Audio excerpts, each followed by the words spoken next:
예. 다윗은 왕이 되어서 이제 하나님의 궤를 다윗 성으로 옮기게 됩니다. 예. 과정에 많은 어떤 사고가 있었지만 성공을 하죠. 그 후 주변의 모든 대적을 이제 무찌릅니다. 평정을 하고 그리고 오늘 본문에서는 그 하나님의 궤를 이제 모시기 위해 크고 견고한 성전을 짓겠다는 그 의견을 선지자 나단에게 이제 말을 하죠. 오늘 본문 사무엘하 7장 2절입니다. 왕이 선지자 나단에게 이르되 볼지어다 나는 백향목 궁에 거하거늘 하나님의 궤는 휘장 가운데 있도다 라고 합니다. 그렇죠? 예. 자신은 백향목으로 지은 그 궁에 거하는데 하나님의 궤는 그렇죠? 휘장 가운데 있다. 그러니까 여러분 하나님을 생각하는 하나님을 기뻐하고 섬기는 그 다윗의 기특한 당연한 생각이다. 그렇죠? 당연한 생각이다. 이렇게 여겨집니다.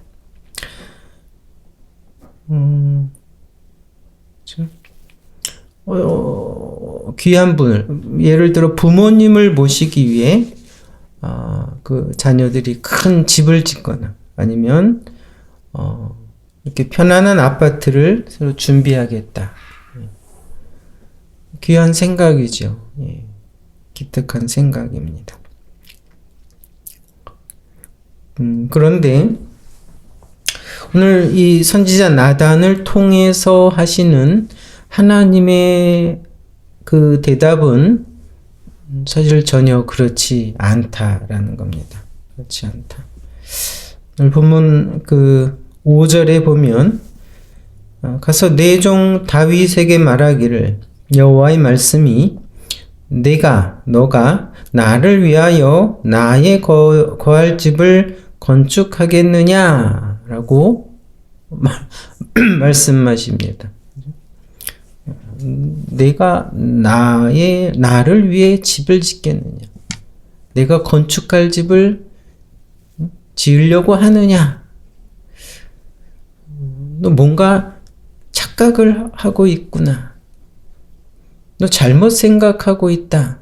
이런 말씀이죠, 사실은. 예.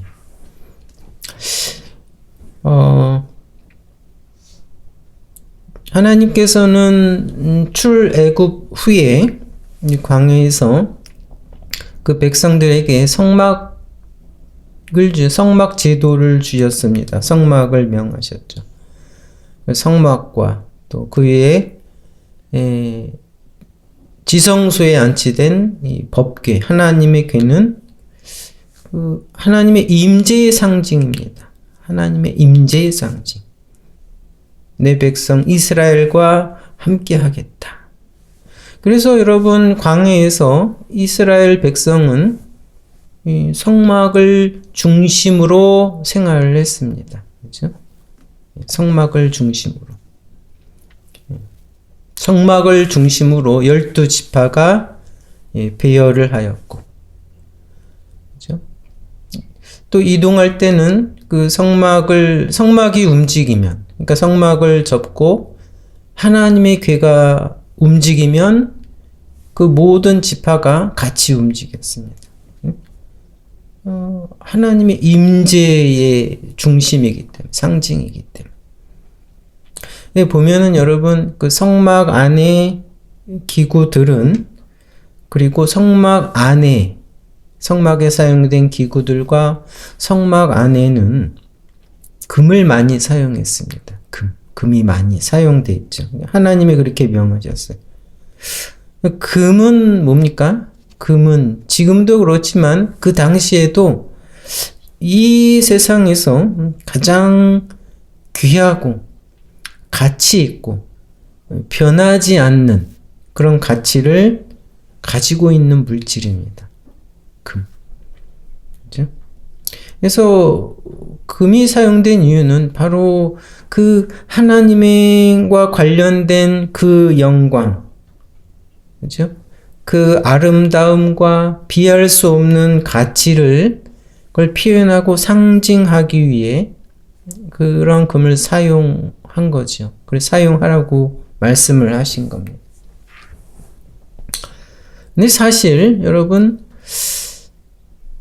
그 하나님의 그 영광, 하나님의 아름다움과 그 무한한 가치를 여러분 금으로 과연 표현이 되겠느냐? 그렇죠? 사실은 실제로는 금으로는 비교할 수가 없지요. 그러나 여러분 세상에서는 뭐 가장 가치 있는 금이니까 금으로 표현한 것일 뿐이죠.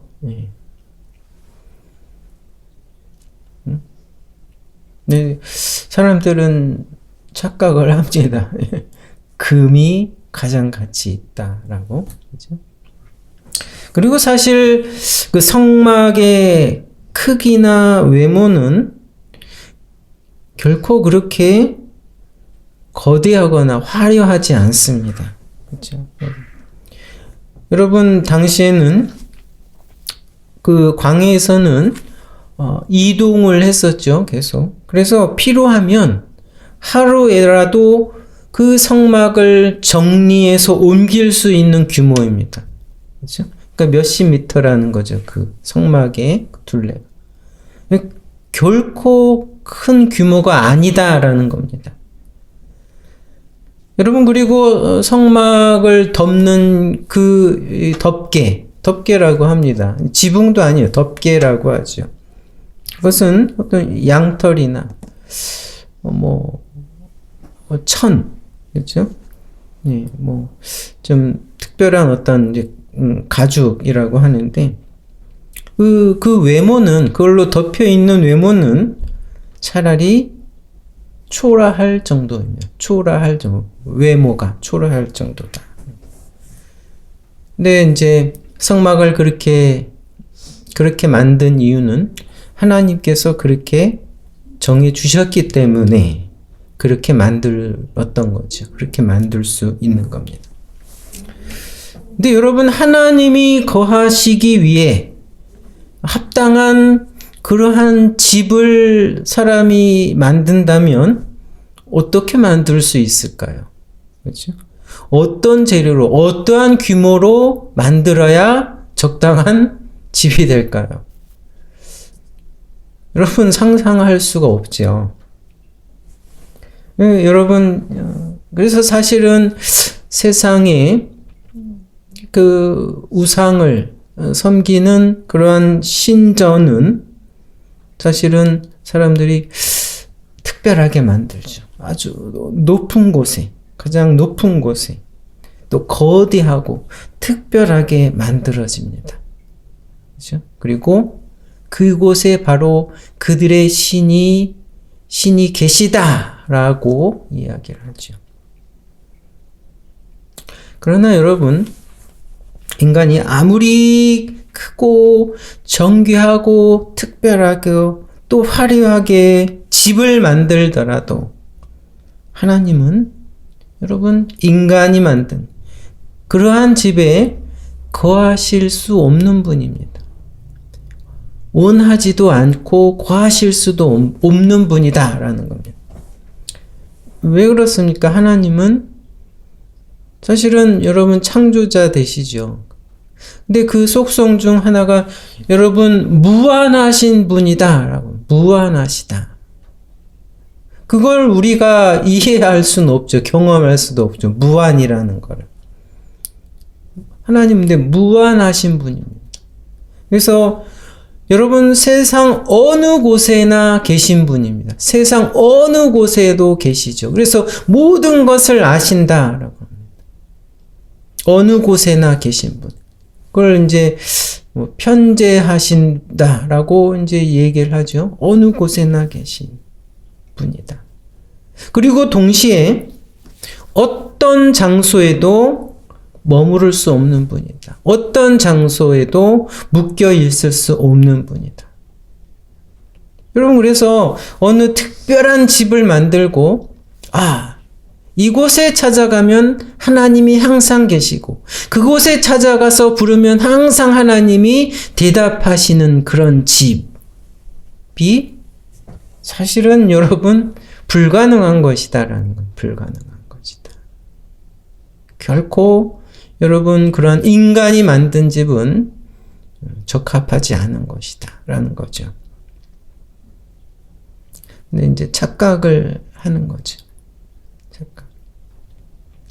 근데 주님이 여러분 이 땅에 오셨을 때, 그죠? 이 땅에 오셨을 때에도 사람들은 주님을 알아보지 못했습니다. 하나님의 아들이심을, 메시아이심을 사람들이 알아보지 못했죠.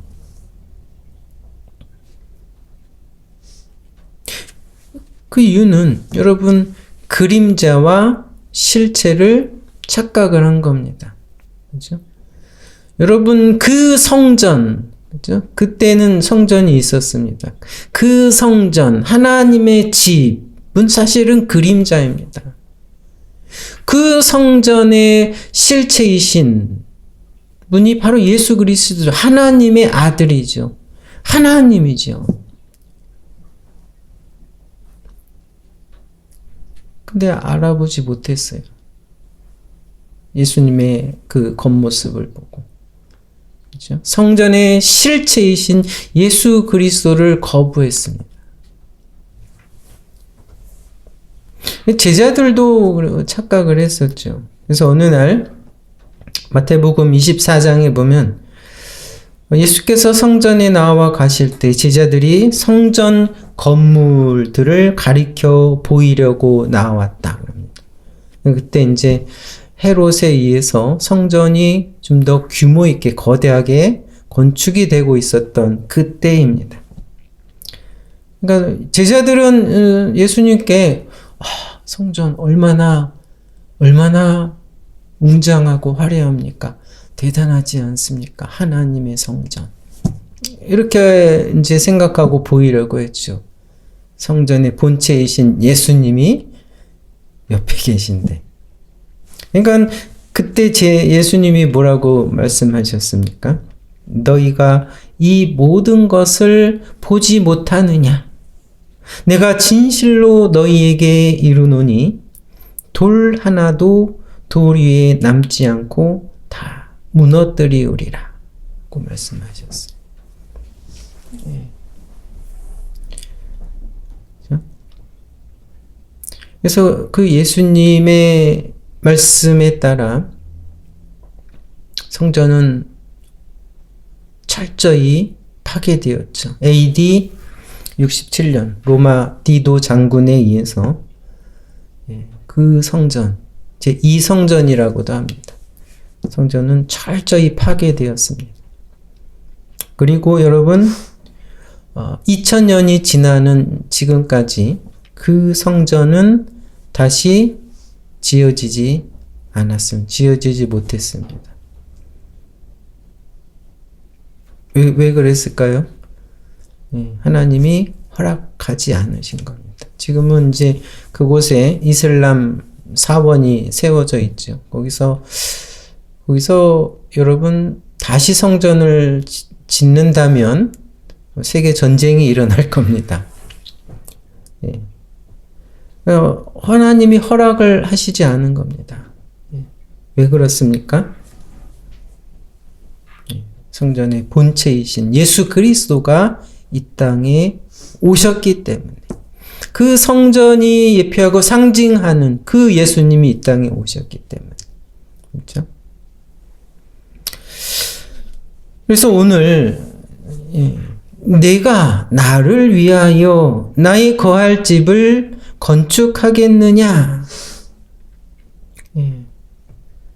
이 하나님의 말씀은 그렇죠? 다윗의 생각과 그 의도는 잘못된 것이다. 착각하고 있는 것이다. 뭔가 오해하고 있다라는 것을 분명히 지적하고 계시죠. 근데 그럼에도 하나님께서는 다윗의 그 자식을 통해서 하나님이 거하실 집, 성전을 허락하시죠. 그 사무엘하 오늘 본문 7장 12절에 보면 내 수완이 차서, 다윗에게 약속하시는 말입니다. 내 수완이 차서 내 조상들과 함께 잘 때, 이제 다윗이 죽고 나서죠. 내가 내 몸에서 날 자식을 내 뒤에 세워 그 나라를 경고케 하리니. 저는, 다윗의 자식이죠. 저는 내 이름을 위하여 집을 건축할 것이요. 나는 그 나라 위를 영원히 경고케 하리라. 하나님이 성전 지을 것을 허락을 하십니다. 그러면 이 약속하신 대로 다윗의 아들 솔로몬은 이제 성막이 아닌 성전을 세우게 되죠. 다윗이 준비한 것들을 가지고 드디어 성전을 세우게 됩니다. 솔로몬. 그러나 여러분, 사실 오늘 이 다윗에게 하신 하나님의 약속을 다윗 언약이라고 하는데, 이 허락, 그죠? 이 약속의 궁극적인 의미는 뭡니까? 내가 예수 그리스도, 너의 자손을 통해 이 땅에 태어날 구세주 예수 그리스도를 통해 내가 너희와 함께 하겠다. 내가 너희 안에 거하겠다 하는 하나님의 약속입니다. 어디에 거하겠다고요? 너희와 함께 하겠다. 너희 안에 거하겠다. 하나님이 거하기로 계획하신, 원하시는 집은, 그러니까 이 세상에 사람이 만든 집이 아니라, 뭡니까? 그렇죠? 너희죠. 성도입니다. 교회입니다. 교회 안에, 교회와 함께 거하겠다. 이것을 주님께서는 포도나무 비유로 설명을 하십니다. 요한복음 15장에 보면 15장 4절 내 안에 거하라 나도 너희 안에 거하리라. 가지가 포도나무에 붙어 있지 아니하면 절로 가시를 맺을 수 없음같이 너희도 내 안에 있지 아니하면 그러하리라. 그렇죠? 나는 포도나무요 너희는 가지니. 나는 포도나무고 너희는 가지다. 이렇게 말씀합니다. 그래서 내가 저 안에 있으면 이 사람은 과실을 많이 맺나니 나를 떠나서는 너희가 아무것도 할 수 없음이라. 그렇죠? 그래서 고린도에서는 성도들 너희를 하나님의 집이다 이렇게 말합니다. 하나님의 집. 여러분 하나님께서 우리와 함께 거하시겠다는 약속이죠. 연합한다라고 하죠. 연합한다. 하나님께서 함께 하신다. 이 약속은 여러분 예수 그리스도를 통해서 이미 성취가 되었습니다. 성취가 되었다. 근데 여러분 이 포도나무 비유를 통해서 우리에게 설명하신 여러분 내가 너희와 함께 하겠다. 너희와 함께 하겠다. 너희 안에 거하겠다. 여러분, 이것은 참으로 충격적이고 놀라운 사실이죠. 너무나 놀라운 사실이다.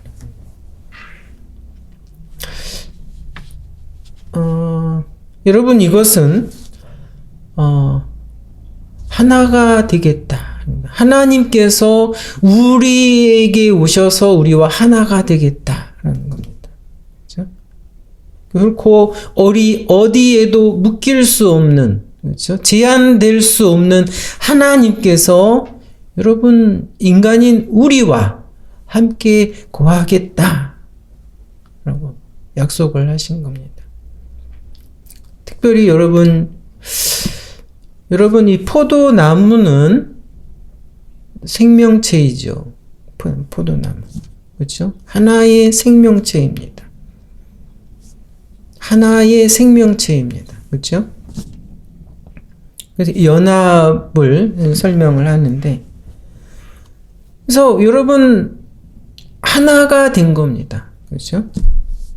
하나님이 하나가 되어서 떠나시지 않는다라는 겁니다. 그래서 여러분, 교회를 어떻게 설명을 합니까? 주님이 교회의 머리 되시고 우리는 여러분 교회의 지체이죠. 이렇게 설명합니다. 그래서 여러분, 하나의 몸입니다. 교회는 주님을 머리로 하는, 그렇죠? 모든 성도는 각 지체인 하나의 몸이라는 겁니다. 그렇죠? 하나의 몸. 여러분, 이것은 묶여 있는 겁니다. 묶여 있다. 하나가 되었다라는 겁니다. 응? 하나의 생명체입니다. 그렇죠? 팔이, 여러분, 머리가, 이 팔이 약하고 잘 병들었다고 이렇게 그냥 잘라내버릴 수 없다라는 겁니다. 그렇게 하지 않는다라는 겁니다. 그렇죠? 하나의 생명체이기 때문입니다. 하나의 생명체.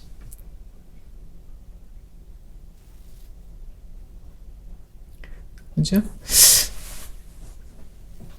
팔, 다리가 잘리면 온전한 하나의 생명체가 아니죠. 그렇죠? 하나의 생명체. 하나가 된 것입니다. 그렇죠? 하나가 되었다. 사실 이것이, 이 약속이 이전과는 다른 관계입니다. 다른 관계. 그렇죠? 예. 사사시대나 이전 사울에게 한 것과 같이 하나님께서 그렇게 하지 않겠다는 거예요. 병들고 말 안 듣고, 그죠? 실패하면 잘라버리는 그런 관계가 이제 아니라는 겁니다. 그래서 그 약속을 하시고 오늘 본문 14절에 이렇게 또 말씀을 합니다. 사무엘하 7장 14절. 나는 그 아비가 되고 그는 내 아들이 되리니 저가 만일 죄를 범하면 내가 사람 막대기와 인생 채찍으로 징계하려니와 내가 내 앞에서 패한 사울에게서 내 은총을 빼앗은 것 같이 그에게서는 빼앗지 아니하리라. 내 집과 내 나라가 내 앞에서 영원히 보존되고 내 위가 영원히 경고하리라.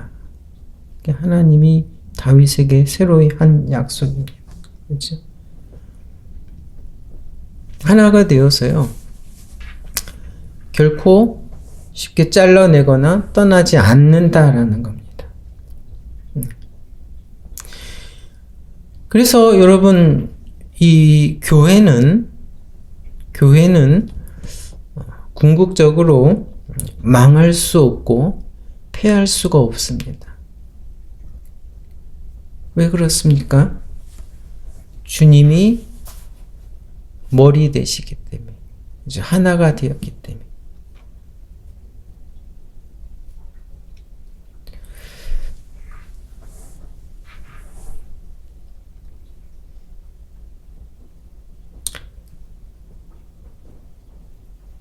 그래서 여러분,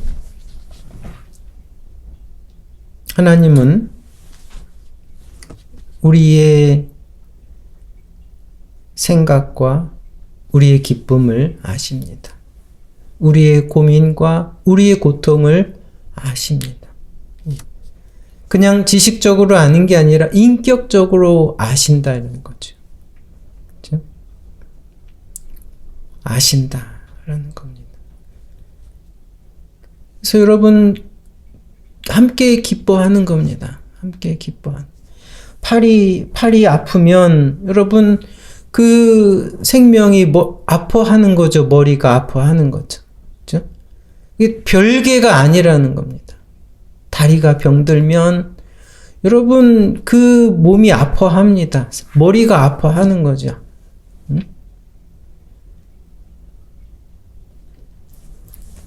우리의 기쁨을 하나님이 아신다. 우리의 고통을 하나님이 아신다라는 겁니다. 하나가 됐다. 그래서 언제 어디서나 여러분 하나님을 부를 수 있고 기도할 수 있고 간구할 수 있다라는 겁니다.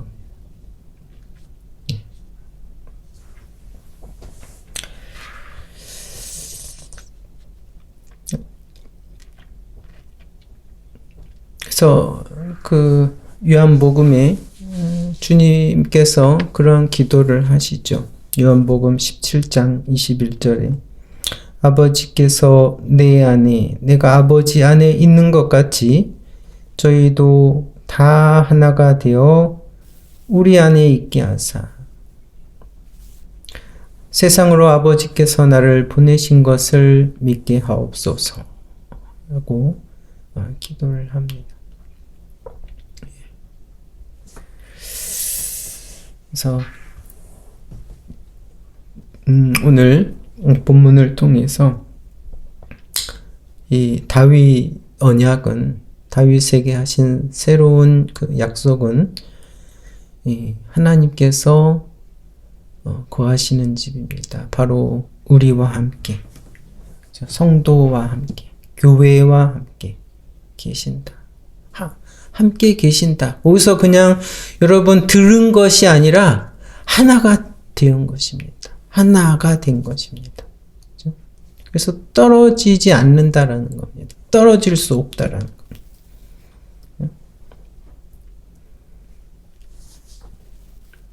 우리의 여러분 소망과 복된 사실이 뭡니까? 바로 이것입니다.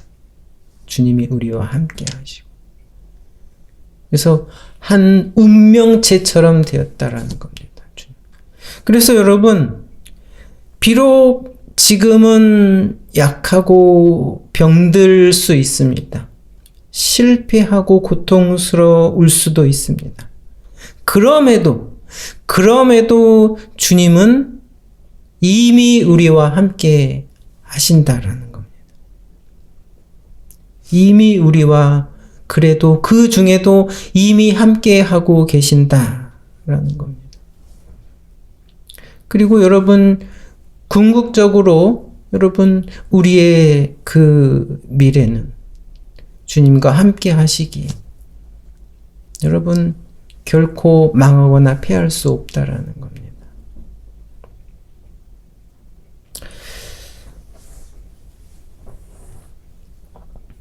그래서 여러분 이 함께 하시겠다 그 약속은 뭡니다. 하나님의 그 영광, 하나님의 그 아름다움을 이제는 온전히 바로 알고 누리는 그 날을 하나님이 약속하신 겁니다.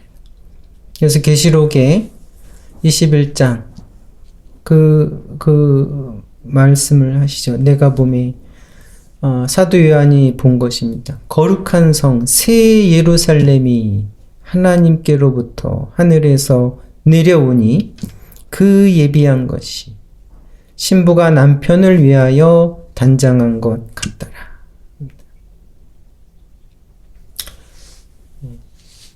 지금은 비록 그렇죠? 온전히 그 하나님의 영광 다 알지 못하고 그것을 다 세상에 드러내지 못하지만 여러분, 그날이 있다라는 것. 그 영광을 바로 보고, 그 알고, 즐거워하고, 그 영광을 드러내게 되는, 여러분, 그날이 우리에게 약속되었고, 그날이 이루어질 것이다. 라는 겁니다. 그날을 여러분 소망하며, 오늘 이 시대를 믿음으로 살아가는 우리 모두가 되기를 바랍니다.